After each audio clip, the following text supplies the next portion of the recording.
नमस्कार। आज हम बात करेंगे एक नए विषय अनुवाद की सीमाएं और अननुवाद्यता। इसके आज हम भाग 1 पर बात करेंगे। आज की चर्चा के महत्वपूर्ण बिंदु रहेंगे अनुवाद की सीमाएं और अननुवाद्यता, जिसके अंतर्गत हम बात करेंगे अनुवाद की सीमाएं, उसके अर्थ एवं स्वरूप पर, और दूसरा बिंदु अननुवाद्यता, उसके अर्थ एवं स्वरूप पर, और साथ ही हम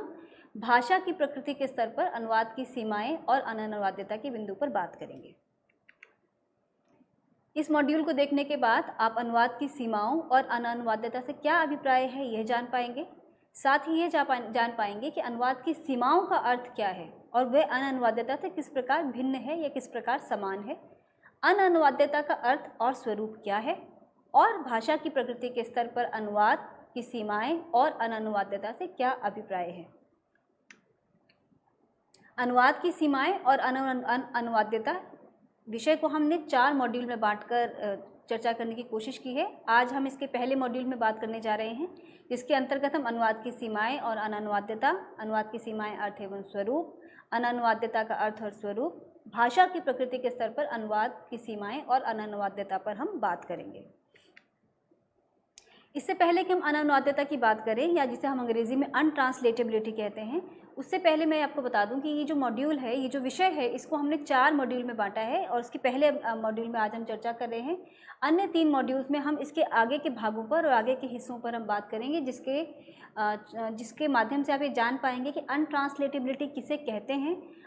अनुवाद में उसकी क्या भूमिका है और किस प्रकार अनुवादिका या अनुवादक को किसी पाठ का अनुवाद करते समय इस प्रकार की समस्याएं आती हैं और वे इन समस्याओं का समाधान अपने अनुवाद तकनीक के माध्यम से या अपनी अनुवाद प्रक्रिया में किस तरीके से निकालते हैं। तो हम सबसे पहले जानेंगे अनुवाद और अननुवाद्यता। हम सभी जानते हैं कि अनुवाद करते समय 2 भाषाओं, 2 संस्कृतियों और विचारधाराओं के बीच जब अनुवाद, संवाद अथवा कथ्यांतरण के उद्यम में प्रवृत्त होता है तो ये कार्य सहज संपन्न नहीं होता है। हम इस पर चर्चा कर चुके हैं कि विभिन्न अनुवाद चिंतकों ने, अनुवादकों ने, कवियों ने या आलोचकों ने अक्सर ये कहा है कि अनुवाद लगभग एक असंभव कार्य है।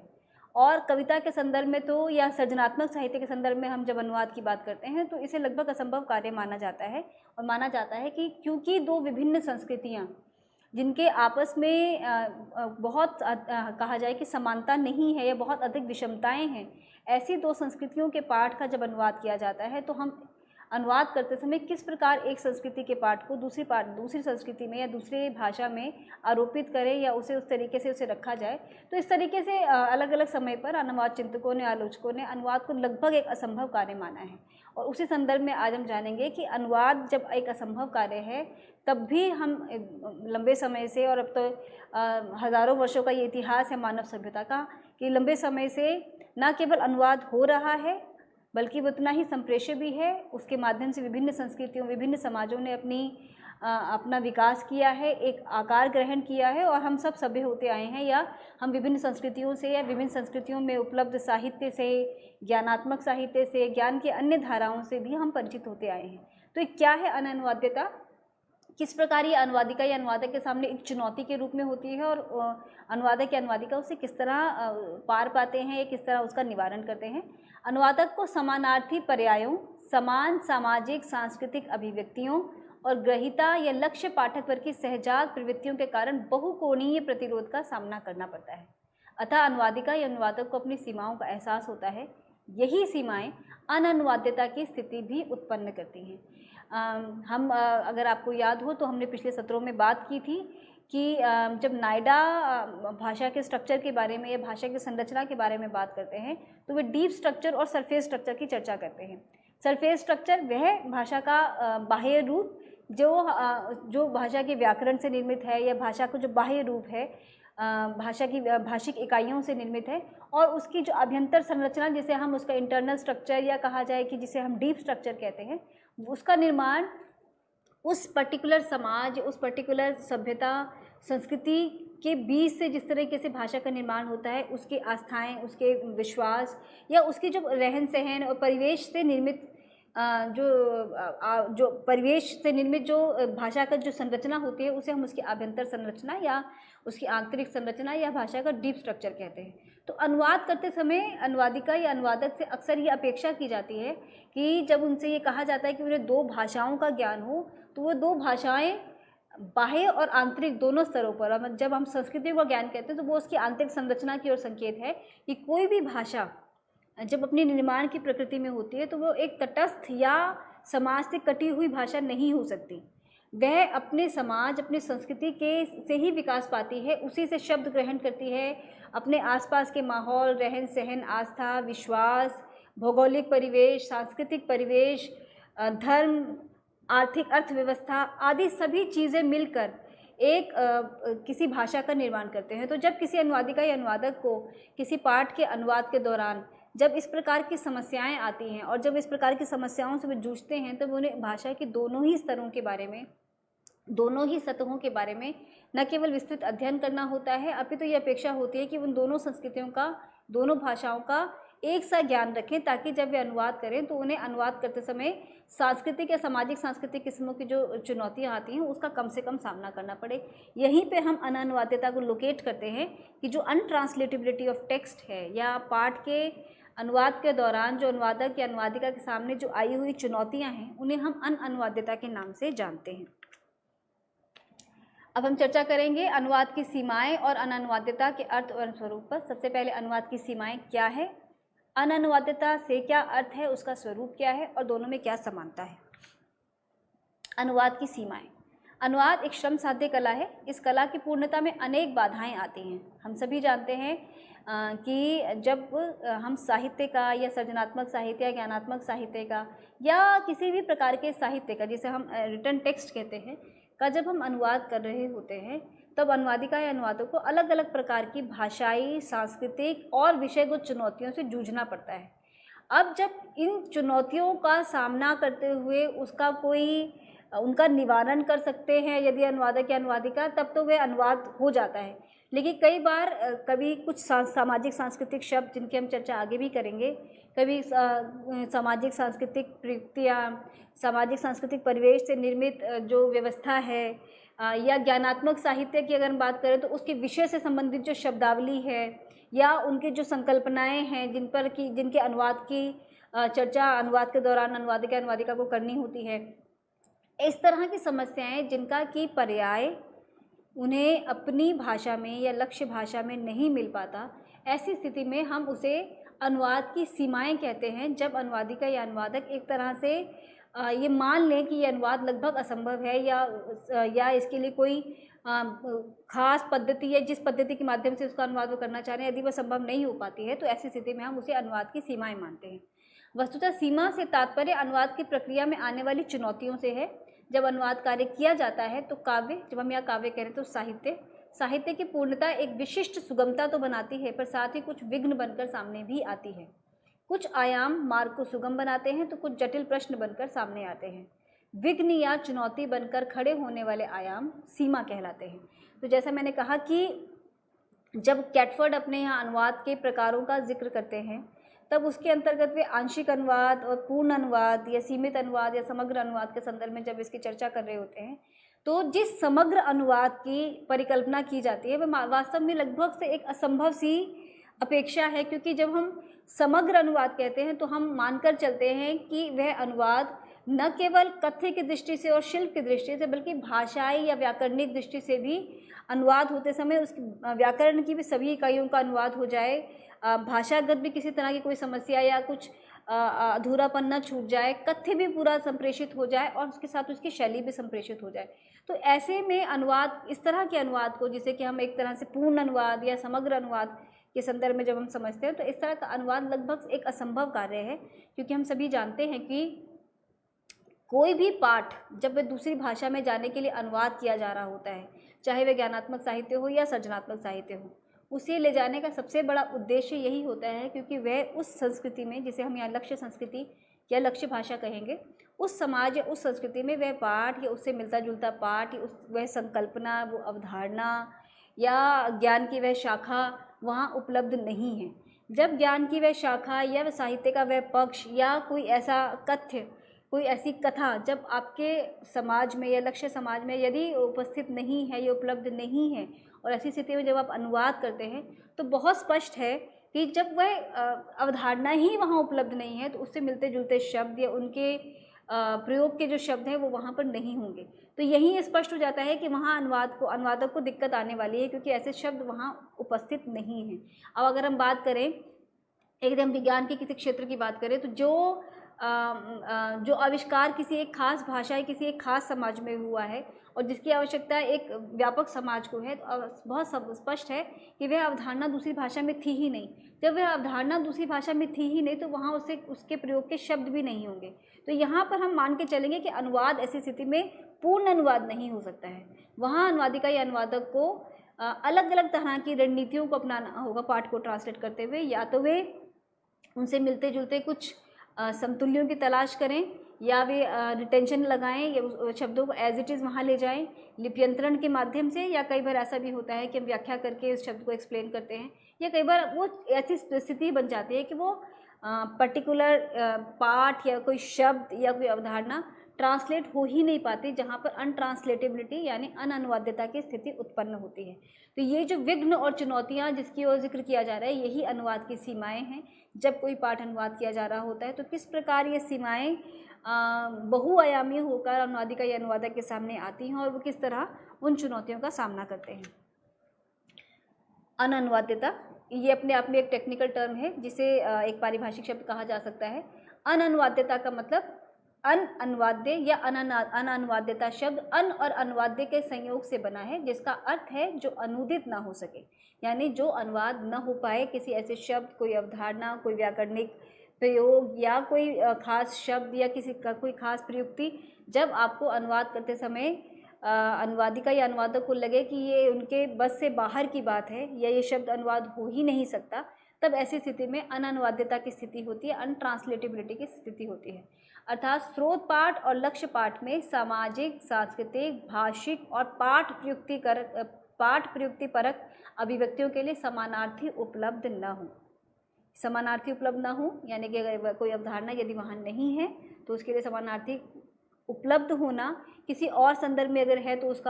उसे एक तरह से समतुल्य मान के उनका प्रयोग कर लिया जाता है, और अधिकांश स्थिति में ऐसे समानार्थी वहाँ उपलब्ध नहीं होते, तो ऐसी स्थिति में अनअनुवाद्यता की स्थिति होती है। इसके अतिरिक्त अनुदित पाठ का पाठक मूल पाठ की संवेदना, संकल्पना और अर्थवत्ता को ग्रहण कर ही न पाए,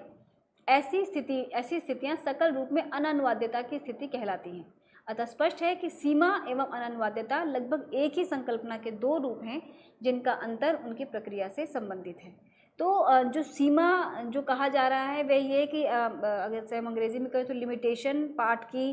कोई अनुवाद के दौरान आने वाली समस्याएं, और अनअनुवाद्यता उस प्रक्रिया की ओर संकेत जब अनुवाद करते समय अनुवादिका या अनुवादक ठिठक जाते हैं किसी पाठ के अनुवाद करते समय, और जहां उन्हें एक खास रणनीति की तलाश करनी होती है कि जिसके माध्यम से वे उस पाठ का अनुवाद कर पाए और इस तरीके से अनुवाद कर पाएँ कि वह न केवल भाषांतरण हो बल्कि संप्रेष्य भी हो, इस तरीके से उसका पुनर्गठन हो कि वह पूरी तरह से एक मूल पाठ की तरह हमारे सामने स्पष्ट हो। हम जब अनुवाद की प्रक्रिया के अंतर्गत जब हम बात कर रहे थे तो हमने अनुवाद की प्रक्रिया के अंतर्गत 3 महत्वपूर्ण चरणों की बात की थी, विश्लेषण, अंतरण और पुनर्गठन। और इसके साथ ही हमने अनुवादिका या अनुवादक की जो भूमिका बदलती है कि किस प्रकार अनुवादिका अनुवादक जब लक्ष्य पाठ में अनुवाद का पुनर्गठन कर रहे होते हैं पाठ का, तो किस प्रकार वे रचयिता की भूमिका में आ जाते हैं। तो जब तक वे रचयिता की भूमिका में आकर पाठ को पूरी तरह से संप्रेषित नहीं कर देते हैं या पूरी तरह संप्रेष्य नहीं बना देते हैं, तब तक अनुवाद संभव, इसे अच्छा अनुवाद नहीं माना जाता है। तो उसी की ओर इस प्रक्रिया में संकेत है कि अनअनुवाद्यता की जो प्रक्रिया है वह तब तक कंप्लीट नहीं होती, या उसका जो प्रोसेस है वो तब तक कंप्लीट नहीं हो जाता जब तक एक ऐसा पाठ तैयार ना हो जाए जो पूरी तरीके से संप्रेष्य हो, न केवल अनुदित हो बल्कि संप्रेष्य भी हो। अब हम देखेंगे, हमने बात की अनुवाद की सीमाओं के अर्थ एवं स्वरूप पर, हमने बात की अनअनुवाद्यता के अर्थ एवं स्वरूप पर। अब हम बात करेंगे भाषा की प्रकृति के स्तर पर अनुवाद और उसकी सीमाएं और अनअनुवाद्यता। हम जानते हैं कि जो अनअनुवाद्यता के जो आधार है, जो स्तर है, वे भाषा, सांस्कृतिक, पाठ परक, अलग अलग आधार पर होते हैं। तो पहले आज हम इस सत्र में चर्चा करेंगे भाषा की प्रकृति के स्तर पर अननुवादिता की स्थितियाँ क्या होती हैं और किस प्रकार अनुवादिका या अनुवादक ऐसी स्थितियों से का सामना करते हैं या उनके लिए एक राह निकालते हैं जिसके माध्यम से अनुवाद संभव हो पाए। तो हम पढ़ेंगे प्रत्येक भाषा की अपनी कुछ निजी विशेषताएं होती हैं। वस्तुतः दो भिन्न भाषा भाषी समुदायों के मध्य विचारों के आदान प्रदान हेतु अनुवाद मध्यस्थता का कार्य करता है। जैसे मैंने कहा कि समय समय पर अनुवाद की जटिलताओं को देखते हुए अनुवाद चिंतकों ने माना है खासतौर पर सृजनात्मक साहित्य के संदर्भ में कि अनुवाद लगभग एक असंभव कार्य है, पर उसके बावजूद अनुवाद के रास्ते तलाशे गए हैं। तो वे अनुवाद के रास्ते क्या हैं, किसके माध्यम से हम अनुवाद करते हैं किसी पाठ को या किसी पाठ को एक नए पाठ में उसकी संरचना करते हैं, उस सब की ओर यहाँ संकेत किया जा रहा है। वस्तुतः दो भिन्न भाषा भाषी समुदायों के बीच विचारों के आदान प्रदान हेतु अनुवाद मध्यस्थता का कार्य करता है। कई बार ऐसा भी देखा गया है कि स्रोत भाषा और लक्ष्य भाषा की प्रकृतिगत विशेषताएं अनुवाद हेतु सीमा बनकर उपस्थित हो जाती हैं। तो ये भाषा की प्रकृतिगत विशेषताएं क्या है, इस पर हम आगे भी चर्चा करेंगे, क्योंकि दोनों के बीच विशेष प्रकार की भिन्नता स्वाभाविक रूप से रहती है। इसीलिए अनुवाद करते समय स्रोत भाषा और लक्ष्य भाषा की प्रकृति को दृष्टि में रखकर उनकी भिन्नताओं एवं समानताओं को आत्मसात कर अनुवाद प्रक्रिया में प्रवृत्त होना चाहिए। यहाँ हम उदाहरण के रूप में हिंदी और अंग्रेजी की भाषा की प्रकृति और संरचना का जिक्र करेंगे और उदाहरणों से अपनी बात को स्पष्ट करने की कोशिश करेंगे कि किस प्रकार दो बिल्कुल विभिन्न भाषा भाषी समाजों की जब भाषाएं आपस में अनुवाद के लिए उपस्थित होती है या एक प्लेटफॉर्म पर होती हैं, तब अनुवादिका या अनुवादक को भाषा के स्तर पर किन किन बिंदुओं पर ध्यान रखने की ज़रूरत है, कहाँ कहाँ उन्हें अनानुवादिता की स्थितियाँ का सामना करना पड़ता है और उन्हें किस प्रकार उसके लिए एक रास्ता तलाशना होता है। विश्लेषण पर जब हम जिक्र कर रहे थे अनुवाद प्रक्रिया के अंतर्गत, तो मैंने इस पर चर्चा की थी कि जब अनुवादिका या अनुवादक किसी पाठ का विश्लेषण कर रहे होते हैं, पाठ अध्ययन के साथ साथ जब उस पाठ को भाषापरक दृष्टि से, संकल्पनात्मक दृष्टि से, पाठपरक दृष्टि से, कथ्य की दृष्टि से या शिल्प की दृष्टि से जब वे उसका एक तरह से डीप एनालिसिस कर रहे होते हैं, तब उस दौरान वे उन पंक्तियों को या उन बिंदुओं को या उन क्षेत्रों को अंडरलाइन करते चलते हैं, रेखांकित करते चलते हैं, जहाँ एक अनुवादिका या अनुवादक से विशेष ध्यान की अपेक्षा होती है। क्योंकि जब हम किसी पाठ को पढ़ रहे होते हैं तो वो अपने आप एक तरह से कहा जाए वो हमारे मस्तिष्क में बहुत ही स्वाभाविक रूप से एक ट्रांसलेशन की प्रक्रिया में होता है। जब हम किसी पाठ का हम अनुवाद कर रहे होते हैं या कोई पाठ अनुदित पाठ जब हम पढ़ रहे होते हैं, तो जब इस तरीके से वो एक प्रक्रिया के तहत हमारे मस्तिष्क में चलता है। लेकिन जब उसी पाठ को हमें पाठक से बढ़कर भाषांतरण की या भाषांतरकार की भूमिका के रूप में जब उसे हमें दूसरी भाषा में, अनुवादक के रूप में दूसरी भाषा में ले जाना होता है, तब वो चुनौतियाँ हमारे सामने ज़्यादा विकराल रूप से होती है कि ये जो प्रयोग या ये जो प्रयुक्तियाँ हैं, इनका अनुवाद करते समय क्या ये अनुवाद हो पाएगा, अगर हो पाएगा तो उसके लिए कौन सी विशेष रणनीतियाँ होंगी या किस खास तरीके से उसका अनुवाद किया जाएगा, और कुछ चुनौतियाँ ऐसी हैं जिनका शायद अनुवाद संभव ही नहीं है। तो ऐसी विशेष स्थितियों में अनुवादक या अनुवादिका से विशेष अपेक्षा होती है कि वे जब विश्लेषण के दौरान उस पर गहन दृष्टि रखें और उन्हें रेखांकित करते चलें। तो आज हम अनानुवादिता के संदर्भ में जब हम इस पर बात करें तो हम दो भाषाओं का उदाहरण ले रहे हैं, अंग्रेज़ी और हिंदी। और अंग्रेज़ी और हिंदी भाषा पेयर के रूप में लेने का दो कारण हैं। एक कि व्यापक स्तर पर हम देखते हैं कि अंग्रेज़ी और हिंदी में व्यापक रूप से बहुत अनुवाद होते हैं, बड़े स्तर पर बड़ी मात्रा में अनुवाद किए जाते हैं। दूसरी चीज़ ये कि अंग्रेज़ी और हिंदी तो बिल्कुल दो विभिन्न समाजों, विभिन्न संस्कृतियों की भाषाएं हैं। एक बिल्कुल यूरोपीय समाज को का प्रतिनिधित्व करती है और दूसरा एक एशियाई समाज का। तो किस तरीके से ये दो भाषाएं किस तरीके से ये दो अलग अलग महाद्वीपों की भाषाएं आपस में, इनमें क्या भिन्नताएं हैं वाक्य संरचना की दृष्टि से या अन्य संदर्भों में भी, तो इस पर हम भाषा की दृष्टि से यहाँ देखने की कोशिश करेंगे। तो पहला हम कोशिश कर रहे हैं यहाँ देखने की कि अंग्रेज़ी भाषा के वाक्यों में प्रायः कर्ता, क्रिया और कर्म का क्रम होता है। कर्ता यानी सब्जेक्ट, क्रिया यानी वर्ब और कर्म यानी ऑब्जेक्ट। यानी कि अंग्रेज़ी में सब्जेक्ट, वर्ब एंड ऑब्जेक्ट का क्रम रहता है, SVO हम इसे शॉर्ट में कहते हैं। तो हमने एक उदाहरण के रूप में समझाया। और हिंदी में कर्ता, कर्म और क्रिया का क्रम रहता है, यानी सब्जेक्ट, ऑब्जेक्ट और वर्ब यानी SOV। तो अंग्रेजी में ये स्ट्रक्चर जो भाषिक संरचना है या वाक्य की संरचना है वह SVO यानी सब्जेक्ट वर्ब एंड ऑब्जेक्ट है, और हिंदी में SOV यानी सब्जेक्ट ऑब्जेक्ट एंड वर्ब है। तो जब बाइबल के अनुवाद के संदर्भ में जब विश्व भर में जब बाइबल के अनुवाद किए जा रहे थे, तो बाइबल के अनुवाद को लेकर जो पश्चिम में जो अनुवाद की पद्धति पर या अनुवाद की प्रक्रिया पर जब बात होती थी, तब शुरुआत हुई जहाँ से, वहाँ हम देखते हैं कि वर्ड टू वर्ड ट्रांसलेशन को लेकर एक खास तरह का मोह रहा। उसका कारण यही था कि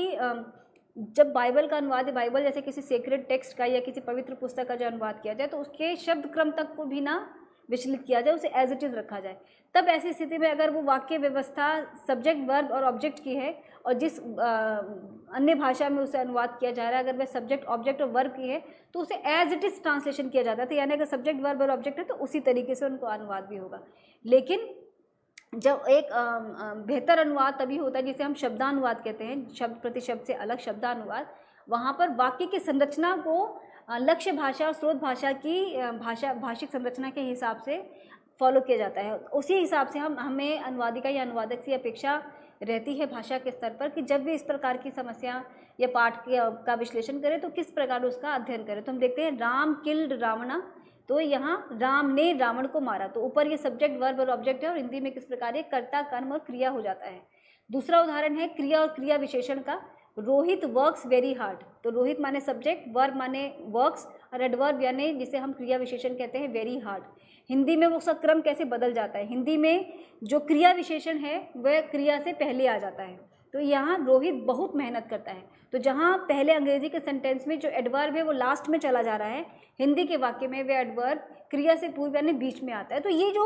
बेसिकली जिसका उसको दिखाने का कारण सिर्फ ये है कि किस तरह भाषिक विविधता होती है और अनुवादिका या अनुवादक को उससे कैसे जूझना पड़ता है। कुछ उदाहरण ऐसे हैं जिनमें आप देखते हैं कि जब कोई वाक्य है वो एक से अधिक अर्थ दे रहा है, तब ऐसी स्थिति में उस वाक्य को उसके संदर्भ के अनुसार समझने की ज़रूरत है। जिस वाक्य में या जिस पैराग्राफ में या जिस टेक्स्ट में उसका प्रयोग हो रहा है वहाँ उसका क्या अर्थ है। लेकिन जब उसे हम काट कर देखते हैं, तो जैसे उदाहरण देखें कि पीते जाओ, तो यह पीते जाओ के 3 अर्थ दिखाई दे रहे हैं, पीते हुए जाओ, पीने के बाद जाओ और पीते ही रहो। उसी प्रकार प्रसाद की कहानी सुनाओ, तो प्रसाद की लिखी हुई कोई कहानी सुनाओ या प्रसाद पर लिखी हुई कोई कहानी सुनाओ। तो किस प्रकार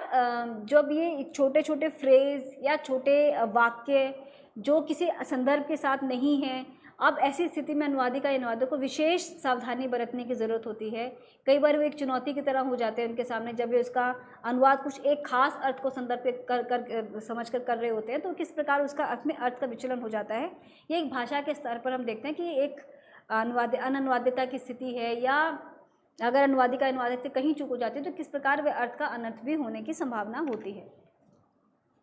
उसी तरीके से हम देखेंगे कि जो वाक्य संरचना है, हमारी जो वाक्य संरचना है उसके अंतर्गत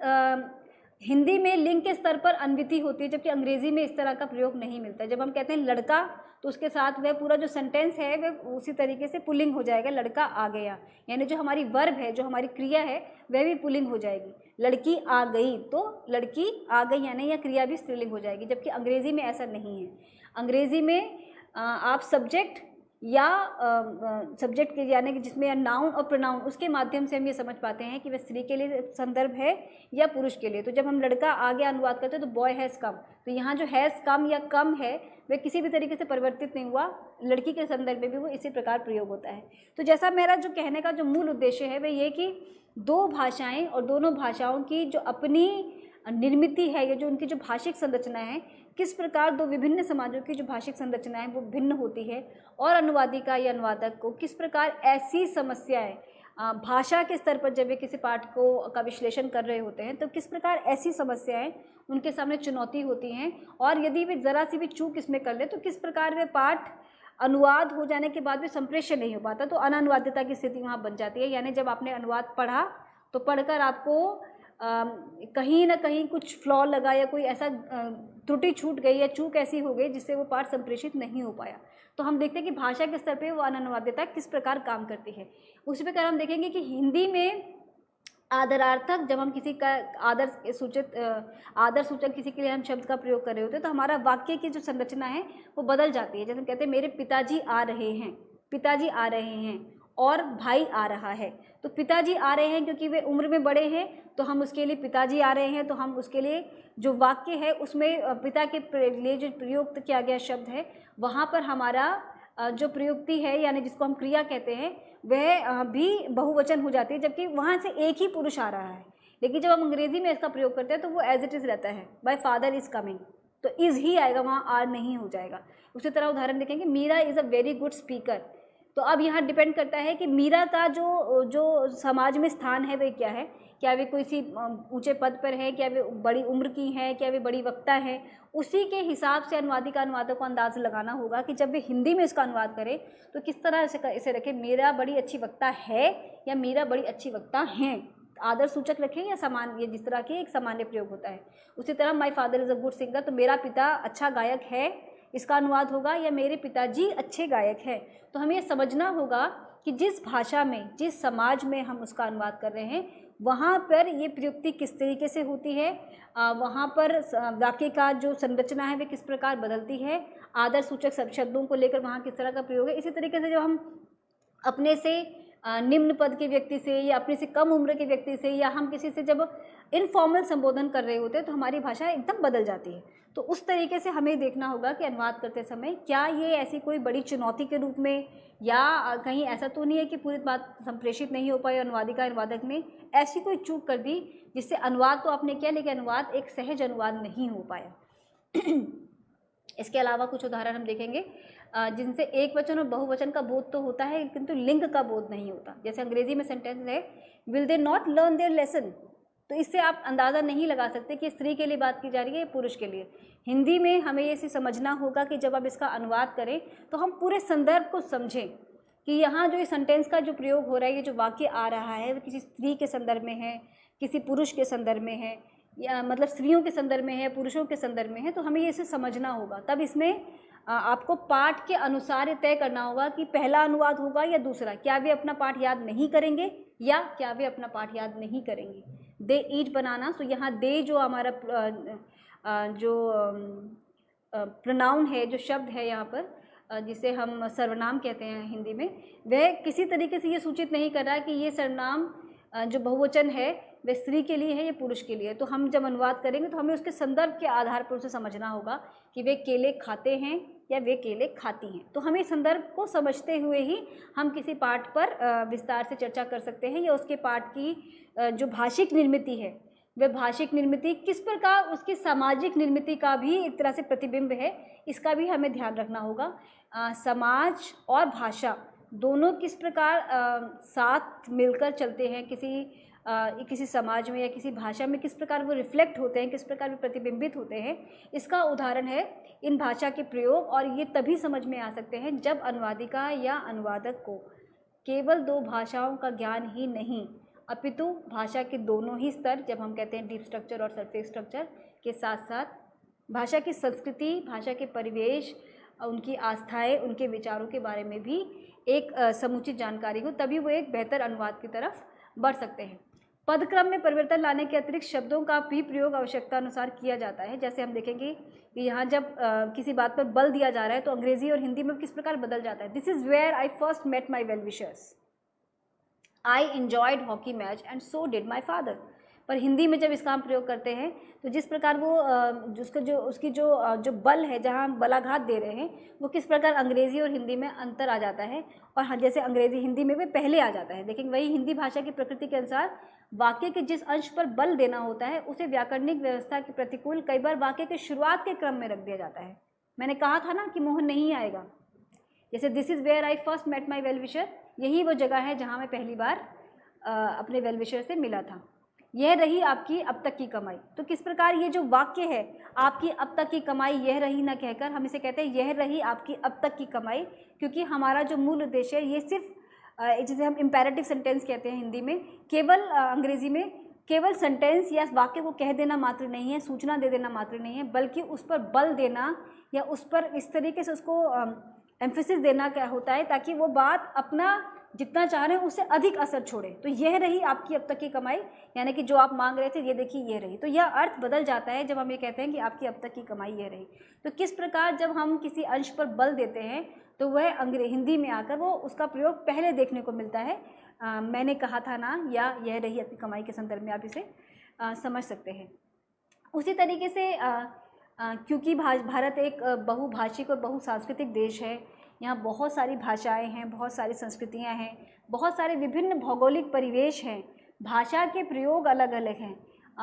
समाज की दृष्टि से, वर्ग की दृष्टि से बहुत भिन्नता देखने को मिलती है, धर्म की दृष्टि से भी बहुत सारी विभिन्नता है। तो उसी आधार पर, धर्म के आधार पर, समाज के आधार पर, भौगोलिक परिवेश के आधार पर भी हमारी भाषाएं और विभिन्न भाषाओं के आधार पर भी हमारी भाषाएं भी बदलती हैं और उनकी प्रयुक्ति भी बदलती है। जैसे हम एक उदाहरण के रूप में, जैसे यहाँ एक उदाहरण दिया गया है,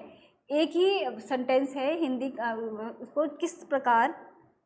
अलग अलग लहजे से, अलग अलग तरीके से कहा गया है। ये साहित्य की खूबसूरती होती है, जब हम सृजनात्मक साहित्य की बात करते हैं, कि जो कई बार उसके अंदर हमारा जो एक कोलोकियल स्टाइल होता है भाषा बोलने का, वो उसमें रिफ्लेक्ट होता है। कई बार अगर हम बहुत आदर सूचक भाषा का प्रयोग कर रहे हैं तो वाक्य की जो व्यवस्था है वो बदल जाती है। उसी तरीके से लेकिन हम जब उसको किसी स्टैंडर्डाइज भाषा में या किसी मानक तरीके से उसका जब हम अनुवाद कर रहे होते हैं, तब हमें, अगर उस समाज में उस तरह की भाषिक विविधता या प्रयुक्तिगत विविधता अगर नहीं है, तो वहाँ अनुवाद की सीमा हो जाती है, क्योंकि वहाँ बात उतनी ही खूबसूरती से संप्रेषित नहीं हो पाती जितने की मूल में हुई थी। उदाहरण देखेंगे, उसकी पत्नी ज्वर से पीड़ित है, उसकी पत्नी को बुखार है, उसकी बेगम की तबीयत नासाज है, उसकी वाइफ को फीवर है। तो हम देखते हैं कि उसकी पत्नी ज्वर से पीड़ित है, ये पूर्णतः एक संस्कृतनिष्ठ वाक्य बन गया। उसकी पत्नी को बुखार है, ये मिक्स हिंदुस्तानी, ये मैं अपने पास से इसमें एक अलग वाक्य का प्रयोग कर रही हूँ। तो किस प्रकार उसकी पत्नी को बुखार है, तो किस प्रकार वह हिंदुस्तानी भाषा हो जाता है जिसमें हिंदी और उर्दू के शब्दों का मिश्रण है। उसकी बेगम की तबीयत नासाज है, तो किस तरीके से वो उर्दू आधारित भाषा हो जाती है। और उसकी वाइफ को फीवर है, जब हम एक तरह से जो हमारी भाषा का जो स्टाइल बन गया, जिसे हमने कोड मिश्रण के संदर्भ में समझा था अनुवाद के प्रकारों में, तो किस प्रकार उसकी वाइफ को फीवर है, हम इसमें अंग्रेज़ी हिंदी भाषा का मिश्रण करके हम भाषा का प्रयोग करते हैं। जब उसका हम अंग्रेज़ी में अनुवाद करते हैं, तो क्या जो वाक्य की विविधता हमें हिंदी में के प्रयोग में या उसके विभिन्न प्रयोगों में दिखाई दी, क्या वैसी विविधता हमें अंग्रेज़ी में देखने को मिलती है? या आप उदाहरण के रूप में किसी अन्य भाषा को भी रख के देख सकते हैं। तो यहाँ इसके लिए अनुवाद है, his wife is suffering from fever. तो आप इसमें थोड़ा सा शब्दों का फेरबदल कर भी लें, लेकिन जो उसमें जो कोलोकियल टच है, उसके अंदर जो भाषा के अंदर जो एक खास समाज का जो प्रतिबिंब दिखाई दे रहा है, या खास समाज की भाषिक प्रयुक्तियों का जो प्रतिबिंब दिखाई दे रहा है, वो हमें अंग्रेजी में दिखाई नहीं दे पाता। तो किस प्रकार ऐसी स्थिति में अनुवादिका या अनुवादक के सामने एक सीमा आ जाती है कि जब वो इस तरह के कोलोकियल स्टाइल के टेक्स्ट का जब वे अनुवाद करें, तो किस प्रकार वो ऐसी भाषा में जिसमें इतनी भाषिक या इतनी प्रयुक्तिगत विविधता नहीं है, तो वहाँ उसका अनुवाद वे कैसे करें। तो ये अनुवादिता की स्थिति के संदर्भ में से समझे जाने की ज़रूरत है। और हम देखते हैं कि किस प्रकार वहाँ उसके प्रयोगों को लेकर भी भिन्नता आ जाती है। और कई बार अनुवाद तो हो जाते हैं, जैसे हम एक होमोजेनाइज स्टाइल कहते हैं कि अनुवाद एक खास समरूपीकरण, एक रूपीकरण स्टाइल में हो तो गया, पर आप उस आस्वाद तक नहीं पहुंच पाए जिस आस्वाद में, जिस खास शैली में, या जिस खास तंज के साथ, या जिस खास प्रभाव के साथ जैसे मूल भाषा में कहा गया था। तो ये क्योंकि दो विभिन्न भाषाएं बिल्कुल विभिन्न संस्कृतियों से संबंध रखती हैं, जो बिल्कुल भौगोलिक दृष्टि से, प्रयोग की दृष्टि से, विकास की दृष्टि से, बिल्कुल सोच की दृष्टि से दो अलग अलग समाजों की भाषाएं, किस प्रकार जब वे आपस में अनुवाद की दृष्टि से उनका आमना सामना होता है, तो कहाँ कहाँ इस तरह की समस्याएं अनुवादिका अनुवादक को आती हैं और कैसे उनका सामना करते हैं। तो ऐसी स्थिति में हम अनुवाद की सीमाएं या अनुवादिता की स्थिति समझते हैं। और जब वे अनुवादक या अनुवादिका अपने लिए कोई खास रणनीति तय कर लेते हैं, तब वो इस अनुवादिता की स्थिति को पार पाने का प्रयास कर रहे होते हैं। हम देखेंगे कि हिंदी शब्दों के पर्याय रूप में एक ही अर्थ के द्योतक होने के बाद भी विविध अर्थवत्ता समेटे रहते हैं। जो पर्याय हैं, जो हमारे, जिसे हम अंग्रेजी में सिनोनिम्स कहते हैं, सिनोनिम्स को अक्सर कहा जाता है कि समानार्थी शब्द हैं, लेकिन वे समानार्थी नहीं होते। उसमें कहीं ना कहीं बहुत माइन्यूट ही सही, लेकिन अर्थ की विविधता होती है या अर्थ की भिन्नता होती है। जैसे कोमल के लिए हम देखते हैं नरम भी इस्तेमाल होता है, नाजुक भी होता है, मुलायम भी होता है, मृदु भी होता है। पर जब इसका हम वाक्य में प्रयोग करते हैं, तब हमें ये ध्यान रखना होता है कि हम मुलायम कह रहे हैं, तो अगर हम रुई के लिए कह रहे हैं तो वो मुलायम हो सकती है, वो नाजुक नहीं हो सकती। हम किसी वस्तु के लिए कह रहे हैं तो वो नाजुक हो सकती है। उसी प्रकार अगर हम घास के लिए कह रहे हैं तो वो नरम हो सकती है। तो किस प्रकार वो जो भाषा के जो प्रयोग हैं, जिन्हें हम पर्याय के संदर्भ में यहाँ समझते हैं, वे कैसे बदल जाते हैं और किस प्रकार उनका अर्थ विभिन्न संदर्भों में, विभिन्न वाक्यों में या विभिन्न प्रयोग के समय किस प्रकार उसकी प्रयुक्ति के हिसाब से उसके अर्थ में विभिन्नता आती है। और यदि अनुवादिका या अनुवादक ऐसी स्थिति में अगर अपने आप को संतुलित नहीं रख पाते हैं या सही प्रयोग नहीं कर पाते हैं तो किस प्रकार कई बार पाठ अनुवाद होने के बाद भी पूरी तरह संप्रेषित नहीं हो पाता और उसे हम एक तरह से अनट्रांसलेटेबल टेक्स्ट के संदर्भ में भी समझ सकते हैं या अनुवाद की सीमा के संदर्भ में जब उसका अध्ययन किया जाता है तो हम देखते हैं कि वो कहीं कुछ छूटा है जिसमें वो जो पूरी तरह से कम्युनिकेट नहीं हो पाया है। उसी प्रकार सूर्य के संदर्भ में जो उदाहरण है, सूर्य है, सूरज है, दिवाकर है, मार्तंड, रवि, भास्कर, पर डिपेंड करता है कि आप इसका प्रयोग कहाँ कर रहे हैं। तो स्पष्ट है कि भाषा की प्रकृति से उत्पन्न व्याकरणिक कोशगत रूपों का पूर्णतः सटीक अनुवाद संभव नहीं, किंतु मूल भाव का अंतरण संभव है। तो ऐसी स्थिति में अनुवादिका या अनुवादक को करना ये चाहिए कि वे मूल भाव को पकड़े, ना कि केवल शब्दों से ही जुड़े रहें। वे मूल भाव को कम्युनिकेट करने की कोशिश करें और साथ में ये कोशिश करें कि जिस खास शिल्प में या जिस खास भाव को अभिव्यक्त करने की कोशिश मूल पाठ में की गई है वह भाव पूरी तरीके से संप्रेषित हुआ है या नहीं हो पाया, वह पाठ कहीं बीच में अधूरा तो नहीं छूट जाता, कहीं ऐसे संदर्भ अननुवाद्यता की स्थिति तो उत्पन्न नहीं करते। तो कई बार अननुवाद्यता की स्थितियाँ विभिन्न अनुवादकों के साथ साथ उनके विभिन्न अनुवादकों के आधार पर बदलती भी हैं। किसी अनुवादक के लिए या अनुवादिका के लिए कोई चीज़ अननुवाद्य हो सकती है, दूसरे अनुवादक या अनुवादिका के पास उसके लिए कोई बेहतर रणनीति हो सकती है। तो हमने आज भाषा की दृष्टि से ये जाना कि भाषा की दृष्टि से अनुवाद की जो अनुवाद्यता की स्थितियाँ हैं या अनुवाद की जो सीमाएं हैं वे क्या हैं और किस प्रकार अनुवादिका अनुवादक उन सीमाओं का सामना करना पड़ता है और किस प्रकार वो